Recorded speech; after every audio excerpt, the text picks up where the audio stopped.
welcome back to another coffee catch up with me, Rachel from Mum's Night Out. I hope you guys have had a great week. Today, I wanted to ask you a question. Can you celebrate the achievement of others, or are you plagued with comparisonitis? The reason why this question came to the forefront of my mind was this weekend.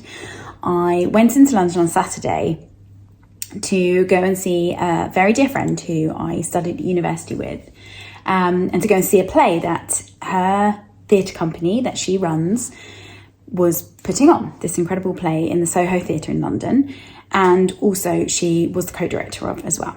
And I was so proud of her. It was such a wonderful experience to sit there in the audience and see this incredible play that she had seen through all the way from its sort of initial thoughts with the playwright right through to this wonderful production that I was seeing in front of me. And I was just filled with such a sense of pride. And it came on the same day that as I was on the train heading down to London, I glanced through my social media feed to see that one of my oldest friends, and I should clarify, when I say oldest friend, I don't mean she's old, I mean I've known her a very, very long time. And she's written a book, or she's written 2 books actually, which is incredible. And one of her books had hit number 7 in the Kindle chart of all the movers and shakers in all books. Number 7 in like every book. And I just such pride, because, you know, these are both girls who I grew up with. We had a lot of the same experiences. We chatted our thoughts of what our lives were going to be like, and all these incredible conversations that we had when we were younger. And yet here they both were with these absolutely incredible successes. And there was a moment where I had to stop and ask myself, does this trigger something in me? Does this trigger a jealousy? Does this trigger a comparisonitis, a feeling of lacking on my part on any of my achievements? And if I'm honest, in that moment, it didn't.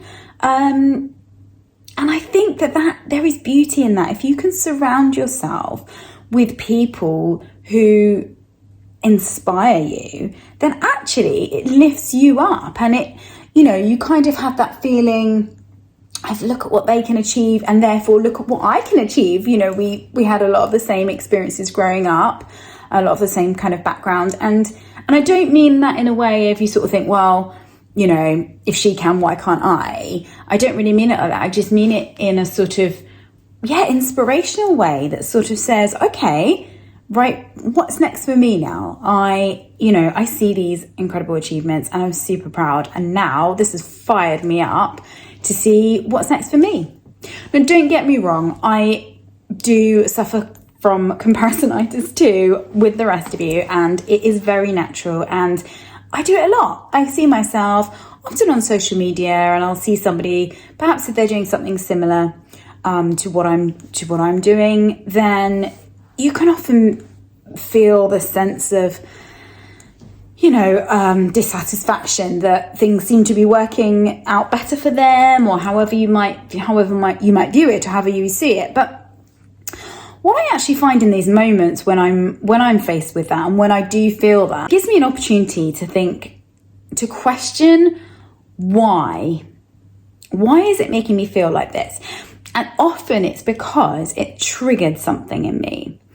Because I don't think you feel a sense of your own lack just by seeing the success of someone else. I don't think it happens like that. I think you feel it because deep down, there's something in your own life that you don't feel content with, or that you don't feel you fully achieved yet. And there's something that needs to be delved into. And so that's how I view it when I'm faced with these moments and I feel sort of inferior or imposter syndrome, or I see somebody and I think, oh man, they're so successful and I'm not. And when you feel these moments, it's a great opportunity to say, okay, why? Why am I feeling this today? What is it that's triggering me? And often that can be where the magic lies, is finding out what it is that is triggered in you. Why has it triggered that reaction? And that can often give you a real key as to what you really need to do next in order to take things forward in your own life. Because you can see sometimes, okay, well, why am I feeling like this? I'm feeling like this because I don't think I have done the best in this particular area. So why don't I? Is it something is that true? Is it something I really can work on? And do I want to? And if I want to, then great. That tells me, okay, here's an area that I need to work on in my own life. And so it's kind of like a warning system. If you feel that moment of inferiority or a moment of lack of your own achievements, then really question it. And often it gives you a great insight as to what you want to work on yourself. So I hope you found that interesting. Please don't think I'm saying that you shouldn't compare yourself to others and you shouldn't feel that sometimes that sense of lack, because I think it is natural and I think we all do it. It is natural to look at others and to compare. But I think everybody's story is so different that there's no direct comparison with anything really. And so actually we're just heading down a rabbit hole when we do that. But the beauty of being able to notice when we're doing it, it gives us the opportunity to question why we're doing it. And that is what I think can be really useful. So have great weeks, and I will chat to you again next week.